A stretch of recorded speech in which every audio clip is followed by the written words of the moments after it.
Welcome back everyone. The OnePlus 8T just got announced and I guess released, and I went ahead and pre-ordered it. It cost $750. Whenever it comes in, I'm doing all those comparisons, reviews, and all that stuff. But first things first, we gotta see what the main differences are between the OnePlus 8T and the OnePlus 8. So first of all, price-wise, the OnePlus 8T cost me $750 to buy right now, but you can actually pick up a OnePlus 8 in the used market even on Amazon for less than $550. So there's about a $200 price difference, I would say, between a OnePlus 8T and a OnePlus 8 at least. There's probably more than that. But some of the major differences that I saw was pretty much externally. Internally, there's a little bit of few differences, but on the outside, I mean, first of all, you're getting a little bit of a different body style, I would say. The bezels around the whole entire display have kind of shrunk down a little bit, not like a crazy amount, just the top and bottom, just slightly. It looks like to me, at least visually. You still have that hole punch display up top and everything.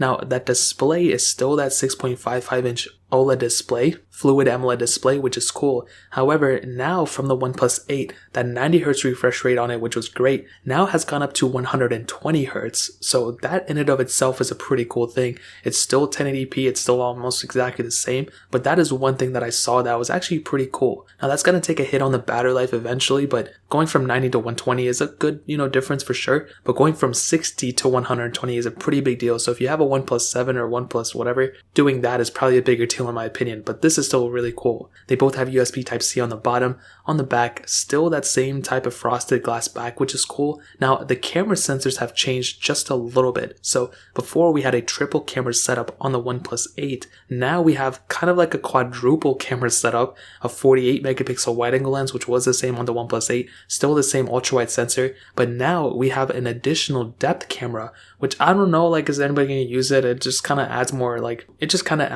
I guess, to a phone. It doesn't really do anything. You have that macro and depth lens still on the OnePlus 8T. On the OnePlus 8, you just have that macro lens. So we now have that additional depth lens, which is cool, I guess, if you're into that. You can still do 4K at 60 on both, 16 megapixel cameras on the front. So the camera will eventually be better on the OnePlus 8T, but I don't really think it's going to be by much. I think they're still going to be around the same. So kind of keep that in mind. But visually, that's pretty much the bigger differences, I would say, as far as I know. Now, internally, they both have the Qualcomm Snapdragon 865 chipsets. Both have octa-core CPUs, both have that Adreno 650 GPU, and both have 8GB of RAM options and 12GB of RAM options. So they're pretty much the exact same thing when it comes down to it. Pretty much going to be the exact same performance. But once I do get it in-house, I'll go and test it further like I stated. And honestly, my third channel reviews, if you guys don't have a third channel, some of those most popular comparisons that I've dropped on those were OnePlus devices. So a lot of people are still hyped up about them, which is rightfully so. I think these are great phones. That was just a side note. Battery life wise though, the battery size has gone up 200 milliamp hours going from a OnePlus 8 to a OnePlus 8 Pro. So that's really cool. You still don't have any wireless charging or reverse charging or anything like that. But